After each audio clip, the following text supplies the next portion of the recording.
सभी को जय मसीह की। आइए हम एक वचन देखेंगे प्रेरितों का काम पहला अध्याय का 2 वचन से हम पढ़ेंगे।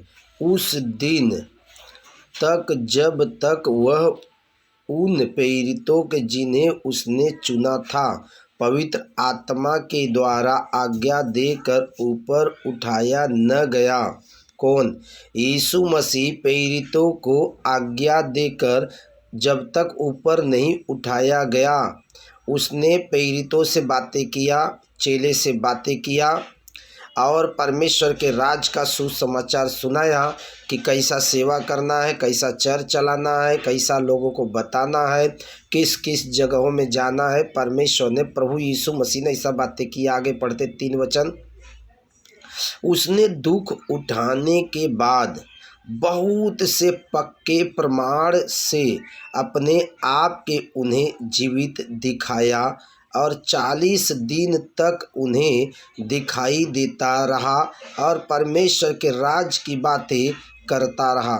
देखो, चेले को पक्के प्रमाण के साथ दिखाई देते रहा और 40 दिन तलक चेले के साथ रहा। 40 दिन तलक मर के जी उठने के बाद आज बहुत लोग कहते हैं, अरे यीशु मर गए, यीशु मर गए, यीशु मर गए। मर नहीं गए भैया, मर गए क्योंकि ईश्वर ने जो आज्ञा दी थी, परमेश्वर ने जो आज्ञा दी थी इंसान को, ताकि इंसान उस नियम को पालन करे, और इंसान नियम को पालन नहीं कर पाया, इसलिए परमेश्वर ने खुद जगत में आया और शरीर का रूप धारण किया।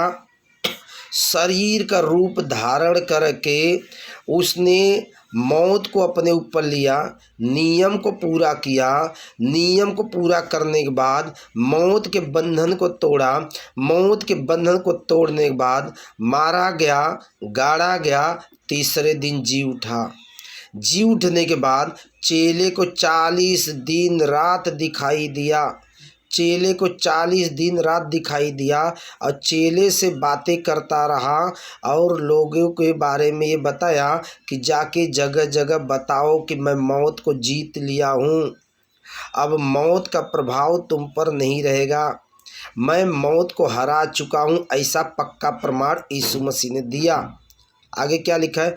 और उनसे मिलकर उन्हें आज्ञा दी, यरूशलेम के न छोड़ो, परंतु पिता की उस प्रतिज्ञा के पूरी होने तक बाट जोहते रहो, जिसकी चर्चा तुम सुन चुके हो, तुम मुझसे सुन चुके हो। क्योंकि यूहन्ना न तो, देखो, जब तक तुम पवित्र आत्मा को न पाओ तब तक तुम यरूशलेम को यानी विश्वास को मत छोड़ो, विश्वास में बने रहो, ढेर रहो। जो मैंने तुमको आज्ञा दी है, जब पवित्र आत्मा तुम पे आएगा, यानी जब मैं खुद वापस तुम्हारे पास आत्मा के रूप में आऊँगा, अभी तो मैं शरीर के रूप में आया और मारा गया, गाड़ा गया, अब मैं स्वर्ग जाता हूँ और वहाँ से फिर जो है आत्मा के रूप में मैं रिटर्न आऊँगा। और जब मैं आत्मा के रूप में आऊँगा तब तुमको सारी बातें बताऊँगा और फिर पूरे देश के ऊपर जो है सत्य का राज्य होगा, सत्य का राज्य स्थापित करूँगा। यशायाह पुस्तक 11 अध्याय का पहला वचन में लिखा है, एसी के जड़ में, एसी का जड़, जड़ किसको बोलते हैं? खानदान, पीढ़ी पीढ़ी जिसको बोलते एसी का जड़, जड़ में से एक डाली फूट निकलेगी। यानी फूट निकलने का मतलब है उस खानदान में एक व्यक्ति पैदा होगा, एक इंसान पैदा होगा और वो पैदा होने के बाद मारा जाएगा, गाड़ा जाएगा, वो जीवित हो जाएगा, फूट निकलेगी ज़मीन में से फाड़कर और निकल के फलवंत होगी और वो लोगों को सत्य पे चलाएगी और स्वर्ग के राज्य में लेके जाएगी। इसलिए आप वचन पे विश्वास करो, यीशु मसीह विश्वास करो और नरक जाने से बचो, क्योंकि समय निकट है। परमेश्वर के राज्य के बारे में सुनो, सीखो और जानो कि परमेश्वर का राज्य क्या है, खुदा का राज्य क्या है, ईश्वर का राज्य क्या है, ऊपर जो बैठा है भगवान जिसको बोलते हैं उसका राज्य क्या है, उसका राज्य सत्य का है। सीखो, प्रभु आशीष करे। जय मसीह।